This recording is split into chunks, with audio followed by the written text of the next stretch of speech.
Maligayang kapistahan ng Mahal na Birhen ng Bundok Carmelo sa inyo po lahat.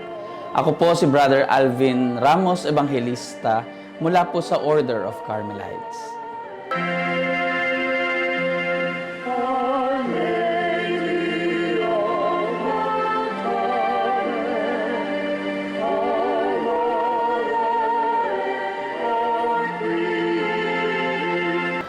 Ang mga Karmelita, ang orden ng Karmelita, ay mayroong masidhing pag-ibig at debosyon sa Mahal na Birhen, lalo't higit sa Mahal na Birhen ng Bundok Carmelo.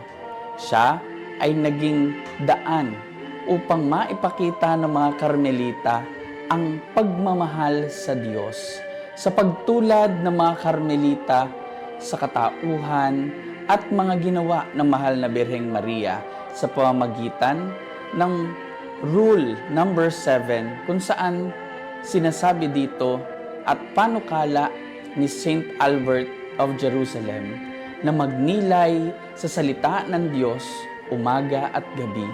Dito nakikita ang pagiging contemplative ng mga Carmelites.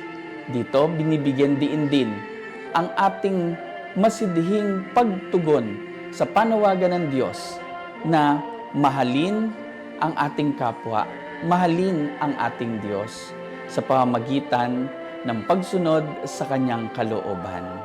At dito papasok ang ating debosyon sa brown scapular.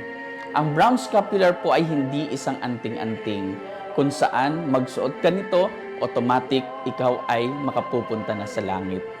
Ang pagsusuot po ng brown scapular ay mayroong mga panuntunan kung saan ito po ay ating dapat sundin upang makamit natin ang mga ipinangangako nito. Una po ay ang devotion. Devotedly wear the scapular, not constantly. Hindi yung ngayon lang or bukas lang. Devotedly, kahit na hindi mo pisikal na suot ang eskapularyo, ito ay nasa sa iyo. Pangalawa, ang ating araw-araw na pagdarasal ng Santo Rosario. Hinihiling sa atin, hindi weekly, hindi monthly, hindi twice a week, kundi hanggat maaari, araw-araw. Gayon din, ibinibigay sa atin yung pagninilay sa salita ng Diyos bilang pagsunod at pagtulad natin kay Jesus. Dahil ultimately, Jesus is our Savior. The scapular is an instrument given to us through Saint Simon Stock noong 1251, kung saan panahon kung saan na maraming naguguluhan, lalo na ang mga friars na Carmelites. Para sa kanila, tayo ay magkakaroon ng buhay na walang hanggan kung perpekto ang buhay natin. We will be damned in hell kung isang kasalanan ay magawa natin.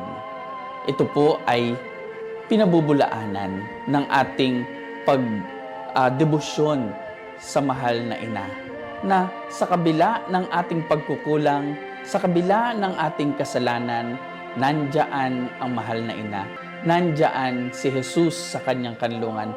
Handa tayong ipaglaban, handa tayong iligtas. Kaya ang eskapularyo ay alaala ng mahal na ina sa atin, alaala ng kanyang pag-ibig, alaala ng kanyang proteksyon sa atin. Kaya, devoutly, buong debosyon, isuot natin ang eskapularyo ni Maria. Magdasal ng rosaryo, sundin ang kalooban ng Diyos. Muli, mga minamahal kong mga kapatid, maligayang kapistahan ng Mahal na Birhen ng Bundok Carmelo.